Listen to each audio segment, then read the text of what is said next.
제가 설교 말씀 하나 읽으면서 다른 목사님의 설교집을 하나 읽으면서 이 말씀으로 묵상한 말씀이셨습니다. 제가 그 말씀을 함께 묵상하면서 도전받고 은혜 받은 말씀을 여러분과 함께 나누고자 합니다. 오늘 우리가 읽은 말씀은 딱 한 절입니다. 여호와는 나의 목자시니 내게 부족함이 없으리로다. 아마 교회 다니는 사람이라면, 그리고 예배를 사모하는 사람이라면 이 말씀을 모르는 사람은 아마 한 사람도 없을 겁니다. 우리는 후렴구처럼 쉽게 외우고 있는 이 말씀인데, 이 말씀을 고백하는 다윗은 어떤 마음으로 이 고백을 하고 있었을까요?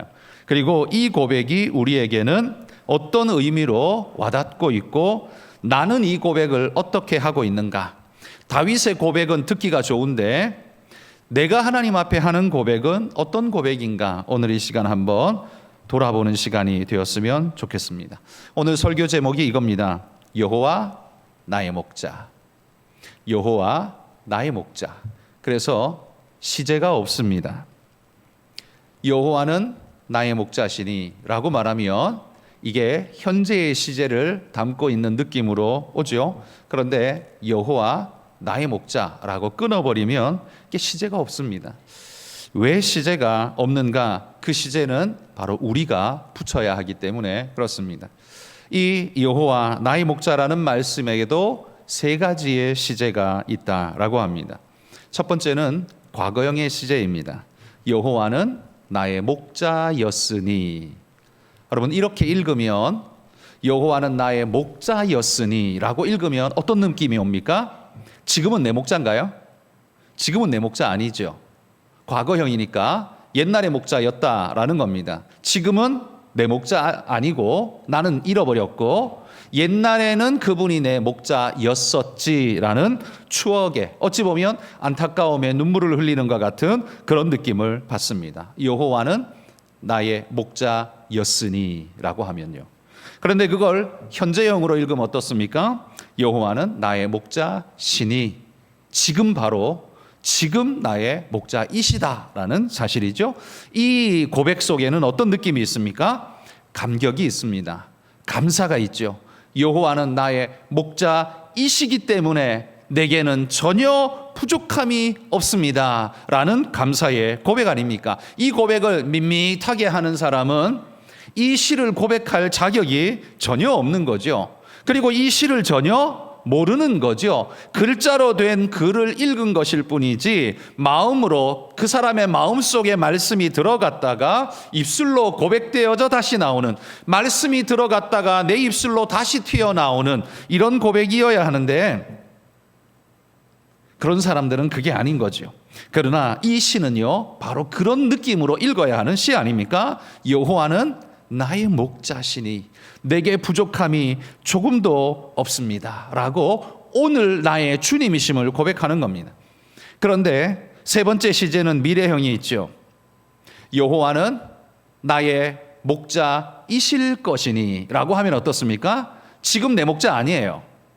예전에도 아니었습니다. 그런데 그러기를 기대하는 거죠. 미래에 그럴지 모를 미래를 그냥 막연히 기대하고 있는 막연한 느낌을 우리에게 주고 있습니다. 아직 하나님께 닿지 않은 그의 모습, 그러나 한번 닿아보면 어떨까라는 그런 마음을 가지고 있는 모습, 이게 여호와는 나의 목자이실 것이니라는 고백일 겁니다. 여러분, 여러분들에게 이 고백은 과거형입니까? 현재형입니까? 미래형입니까? 옛날에는 여호와는 나의 목자였었지, 그때는 내가 기도 엄청 했었지, 삼각산에 뻔질나게 올라갔었지, 내가 봉사 많이 했었지. 그런데 지금은 안 한다는 소리죠. 여러분, 이게 과거형이 되는 순간 이게 얼마나 안타깝고 고통스러운 이야기입니까?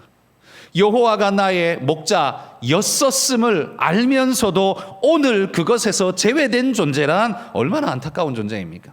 뿐만 아니라 미래에 여호와는 나의 목자이실지 몰라, 그렇게 아마 되실 수 있을 거야 라는 말 또한 아직 여호와는 자신의 목자가 아닌 것이기 때문에 주님과 상관없는 막연한 기대, 미래에 대한 막연한 기대만 던지고 있는 그 고백이라면 아무런 능력이 없을 겁니다. 여러분, 이 기도에 나온 우리 성도님들, 이 고백이 과거형이거나 미래형이 아닌 오늘 현재형으로 여러분이 하나님께 고백하는 분들이 되실 수 있기를 소망합니다.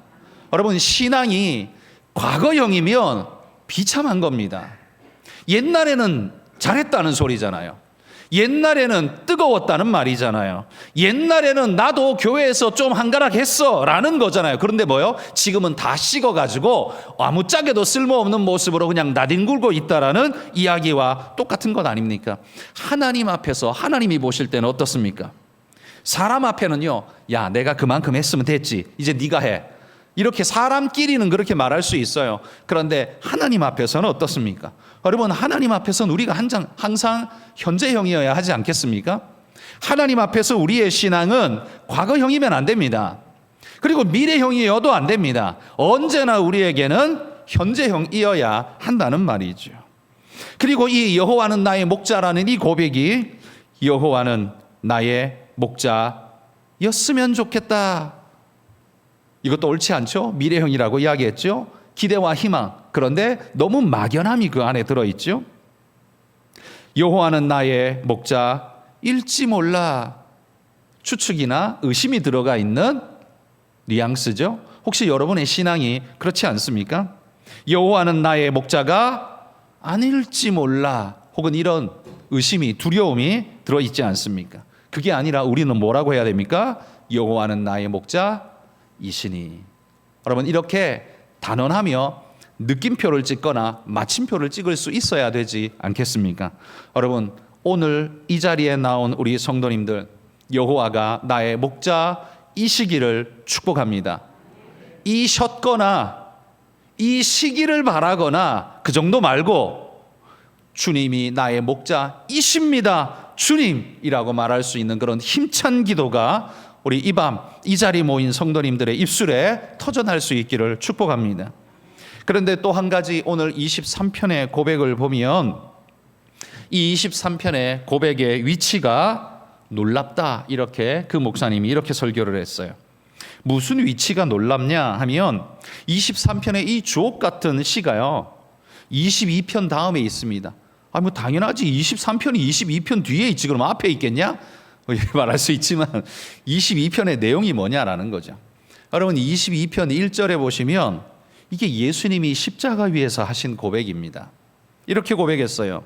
내 하나님이여, 내 하나님이여, 어찌 나를 버리셨나이까. 이게 십자가 위에 우리 주님의 고백이지 않습니까?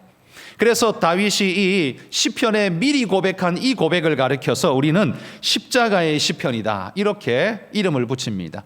고통과 고난의 시편이죠. 하나님 안에 있기를 원하지만 그의 인생을 뒤덮고 있는 극심한 고통이 그로 숨도 쉬지 못하게 하고, 왜 내게, 예수 믿는 내게 왜 이런 일이, 하나님, 내가 하나님 앞에 얼마나 충성하고 헌신했는데 왜 이런 일이? 라고 부르짖을 만한 시가 22편이라는 거예요. 그런데 여러분, 그런 통곡과 한탄의 22편의 시를 넘어가자마자 뭐가 나와요? 23편이 나온다는 겁니다. 여호와는 나의 목자시니. 마치 욥기에 나오는 욥이 그 세 친구들과 끝없이 주고받는 그 고통스러운 논쟁을 끝내고 하나님께서 그를 어루만지시며 위로할 때 하나님을 찬양하는, 마치 고난을 넘은, 고통을 넘어선 그 은혜를 경험하는 사람처럼 시편 23편이 지금 그렇게 노래하고 있다라는 말입니다. 다시 말해서 이런 이야기입니다. 시편 23편이 진실한 고백이 되려면 시편 22편을 넘어가야 합니다 라는 말입니다. 피해가라는 말이 아니라요, 지나가야 합니다 라는 말이에요. 극복해야 합니다 라는 말입니다. 여러분, 진짜 신앙은 어려움 없이 형통하게 잘 살아가는 게 아닙니다. 하나님이 진짜 사랑하는 당신의 백성에게는요, 어려움과 고난 없는 삶을 절대로 주시지 않습니다. 성경에도 그러잖아요. 사랑하는 자식을 어떻게 한다고요? 근실히 징계하느니라 라고 말합니다. 그러니 그게 하나님 뜻이라면 하나님이 당신의 사랑하는 자식에게는 어떻게 해요?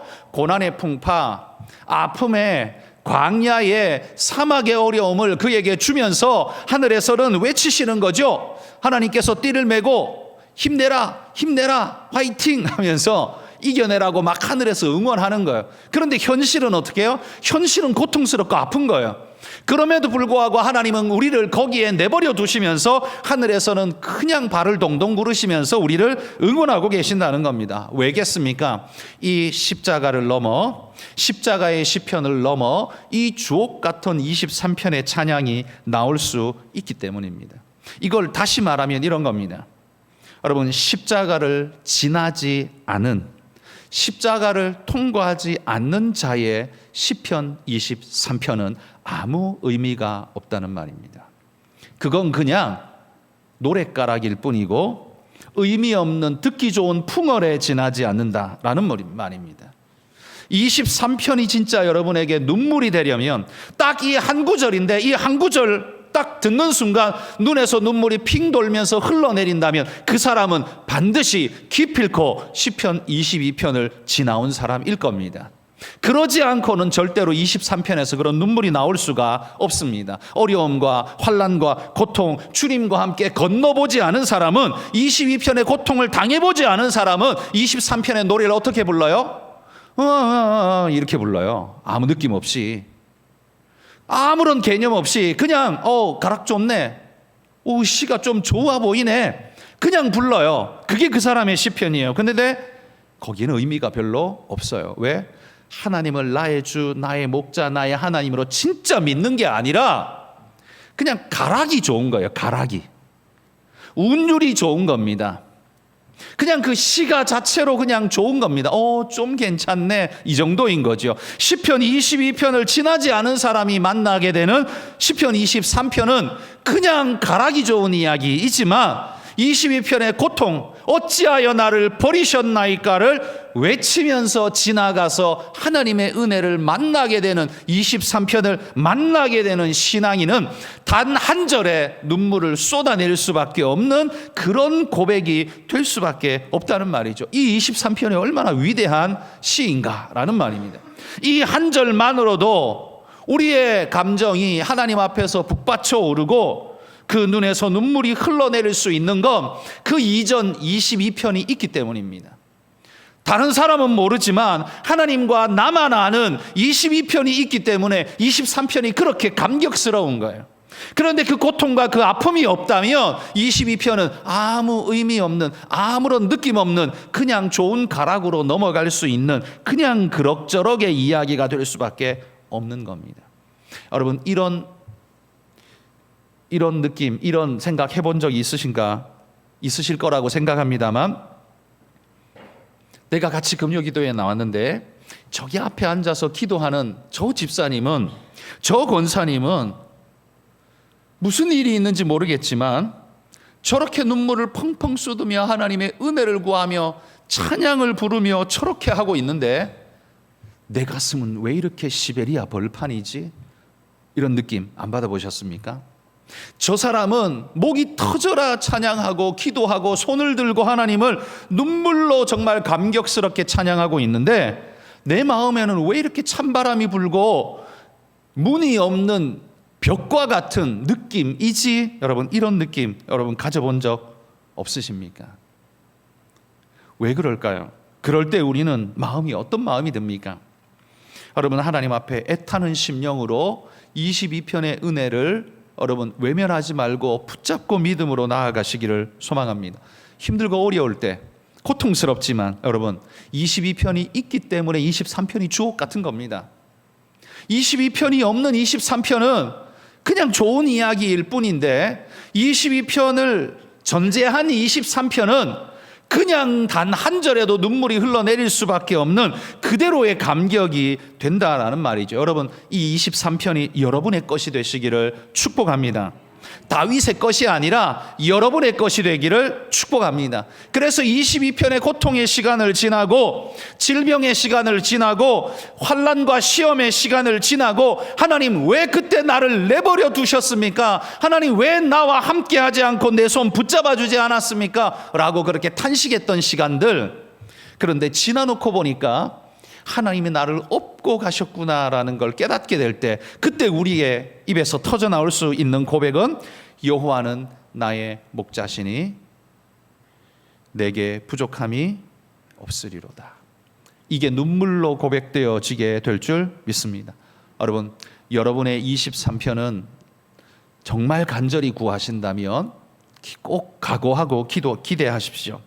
22편 너머에 있다는 사실을 기억하시고, 그때 22편을 만나시거든 그러면 뭘 기대해야 됩니까? 이 너머에 23편이 있다는 걸 기억하셔야 됩니다. 고통과 아픔의 시간이 여러분을 찾아와서 짓누를 때, 그래, 이 고통 너머에 23편이 있다. 하나님이 내게 주실 그때를 향해서 내가 오늘을 이겨내리라. 여러분, 그렇게 결단하고 믿음으로 힘들고 눈물겨운 오늘을 이겨내시는 분들이 되시기를 축복합니다. 오늘 이 시대 왜 신앙이 이렇게 나약하고 무너져 있을까요? 사실은 옛날보다 얼마나 많이 잘 삽니까? 제가 전도사 사역 처음 시작했을 때 사례비가 3만 원이었습니다. 그러다가 5만 원으로 올랐습니다. 3만 원. 그것도 개척교회라 그 교회에서는 정성껏 한다고 한 게 3만 원이었습니다. 그것도 내가 받아올 수 없어서 그냥 그걸 10의 10조로 그냥 다 드리고, 저는 그냥 말 그대로 노력봉사를 그 교회에 4년 동안 했습니다. 그러나 돌아보면 3만 원 받았던 그때가 그때와는 비교도 할 수 없을 만큼 많이 받는 지금이 어느 때가 더 하나님께 진실하고 더 충성되냐라고 말한다면 지금이 더 낫다라고 제가 고백할 수는, 장담할 수는 없을 것 같습니다. 그렇다고 뭐 내가 게으르게 하거나 함부로 하진 않습니다만 그때의 내 감격과 그때의 내 열정은 지금 이상이지 않았나라는 생각을 한다는 겁니다. 그러면 왜 오늘 이 시대에는 교회의 신앙인이 이렇게 사라지고 없을까요? 도대체 차이가 뭘까요? 이거는 뭘 하나로 말할 수는 없을 겁니다. 단정 지을 수도 없을 겁니다. 그런데 저는 이렇게 한번 조심스럽게 생각해 봅니다.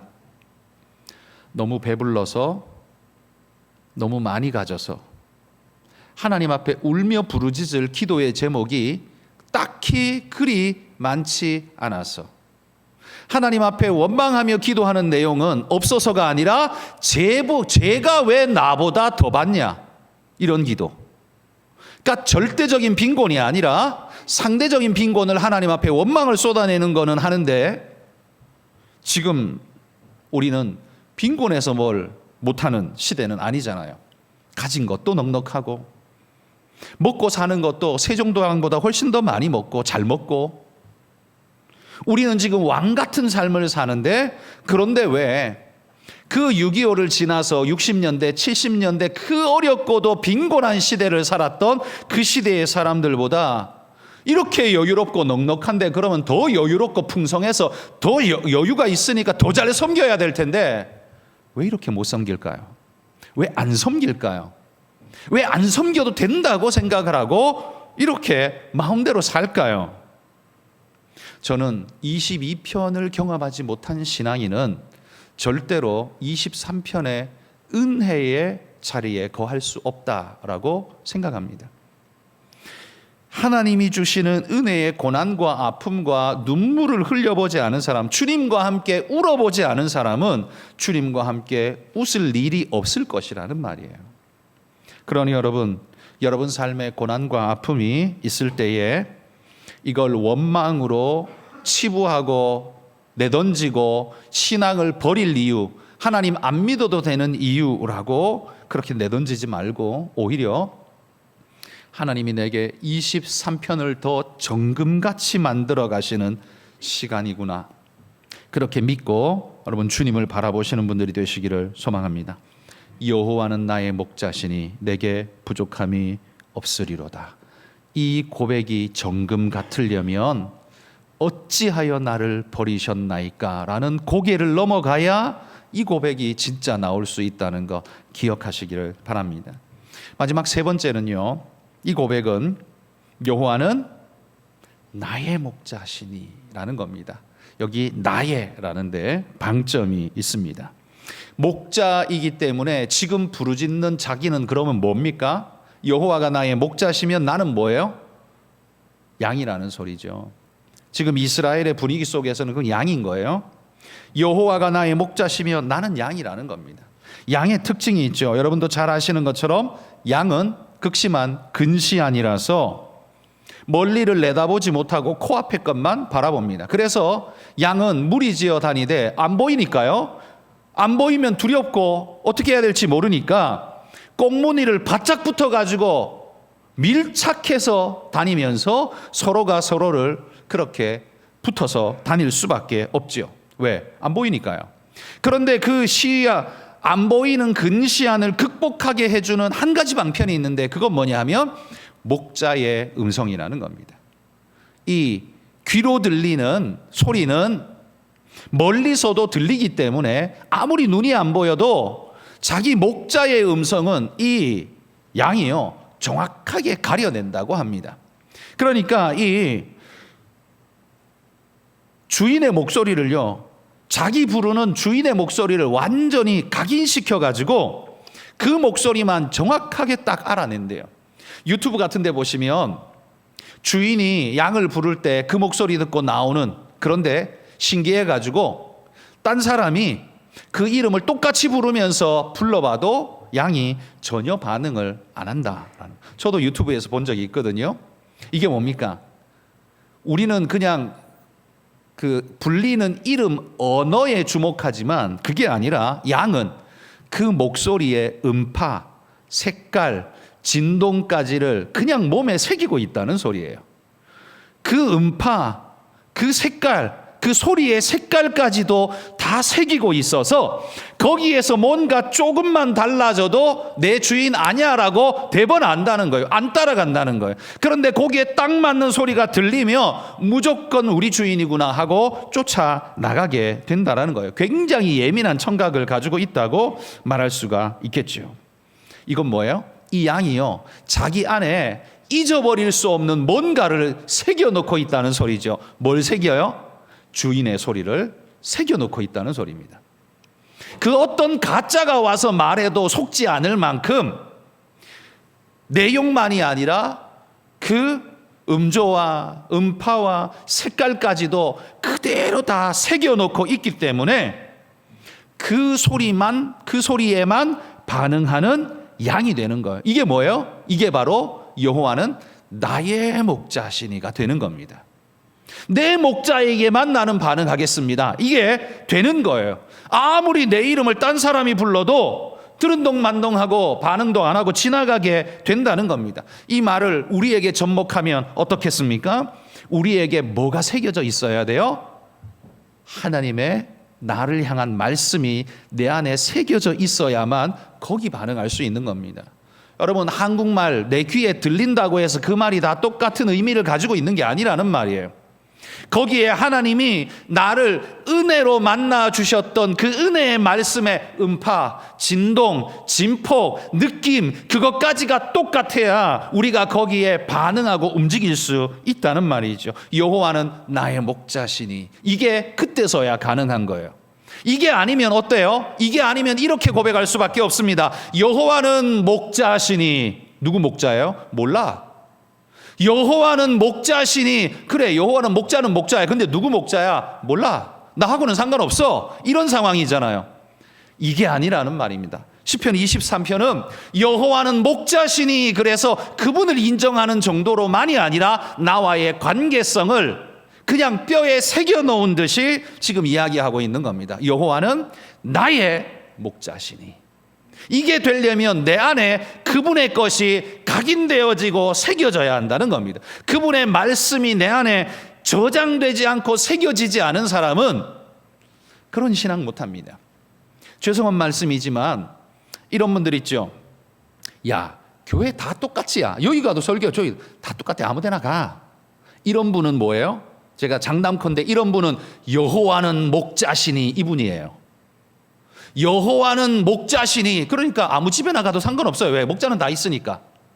이들 판 가도 목자 있고 저들 판 가도 있고, 그 여호와는 그냥 목자야. 내 목자가 아니고. 그러니 이 교회 가도 상관없고 저 교회 가도 상관없어요. 그런데 여러분, 그 교회에서 은혜 받고 그 목사님 말씀에 은혜 받고 내가 그 예수님을 거기에서 만난 사람은요, 절대로 그 자리에 못 떠납니다. 물론 이 교회에도 하나님이 계시고 저 교회도 하나님이 계세요. 이 교회도 목사가 설교하고 저 교회도 목사가 설교해요. 그런데 왜 거기를 못 떠나요? 여호와는 나의 목자시니, 내가 거기에서 그 말씀을 내 안에 새겼기 때문에 그래요. 결코 벗어날 수가 없는 거예요. 그러니까요, 여러분, 교회를 쉽게 말하는 사람들, 죄송하지만 자기 바닥을 박박 긁어서 지금 보여주고 있는 거예요. 남들이 아무 말은 안 하지만, 대꾸는 안 하지만 나는 바닥이 일천해, 이거 그냥 보여주고 있는 거예요. 나는 여호와는 나의 목자시니라고 말할 만큼 나는 그 말씀 받아본 적 없어. 그러니 아이 뭐 저놈이 설교하나 저놈이 설교하나 어차피 설교는 다 똑같은 거야. 그냥 가서 들어봐. 그냥 똑같아. 이렇게 되는 거란 말이에요. 왜? 나의 목자가 아니거든요. 그냥 여호와는 목자시니 여기서 끝나버렸기 때문이에요. 내 음성, 하나님이 날 부르는 주인의 음성이 들리는 게 아니라 그냥 소리만 들리는 거예요.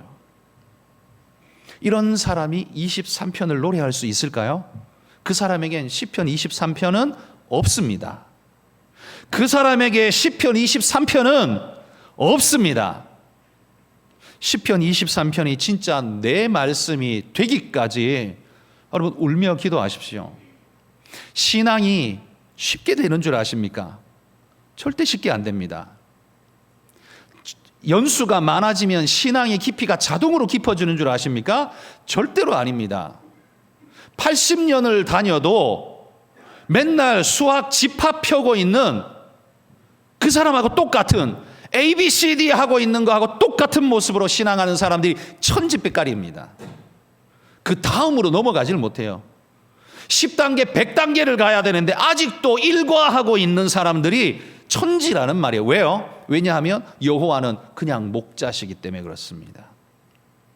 여호와가 내 목자여야만 그 다음이 있습니다. 그래야만 23편이 진짜 내게 되는 겁니다. 시편 23편의 이 한 절, 여호와는 나의 목자시니, 이 말씀이 얼마나 우리에게 간절하고도 절박하고도 또 감격스럽고도 은혜로운지, 바로 그걸 어떻게 느끼느냐가 여러분의 신앙 성적표가 될 것입니다. 이 한 구절이 아무런 느낌 없이 그냥 지나가신다면 여러분은 일과에 계신 분일 것이고, 이 말씀을 읽을 때마다 내 눈에 눈물이 맺히고 흐릅니다 하는 사람은 저기 99가 100과쯤 가 계신 숙달된 분이 일 것입니다. 22장을 넘어서 23장에 온 분일 겁니다. 아무 목소리에나 반응하는 게 아니라 내 안에 새겨진 그분의 말씀이 있어서 그분의 음성에만, 그분의 진파에만, 그분의 색깔에만 내가 반응하고 따라가는 그런 사람, 그 사람만이 이 고백을 할 수 있다는 겁니다. 여호와는 나의 목자시니. 여러분, 여호와가 여러분의 목자이기를 축복합니다. 곁다리 인생 되지 마시고, 남이 가니까 가는 교회 되지 마시고, 그냥 이 교회 내가 지금 30년째 다니고 있어, 다 필요 없어요, 다 쓸데없는 거예요. 그거 전부 다 여호와는 목자시니 하는 사람들이 하는 소리고, 여호와는 나의 목자시니가 되지 않으면 뭐 30년을 믿었던 80년을 믿었던 다 쓸데없는 겁니다. 여호와는 나의 목자여야 합니다. 그러려면 말씀이, 그분의 음파가, 그분의 색깔이, 그분의 말씀이 내게 뼈마디에 새겨져야 한다는 말입니다. 여러분, 그 새김 속에 주님 음성에는 자다가도 벌떡 일어날 만한 그런 믿음의 일꾼들이 다 되시기를 주의 이름으로 축복합니다. 기도하겠습니다. 오늘 말씀 기억하면서 여러분 같이 기도합시다.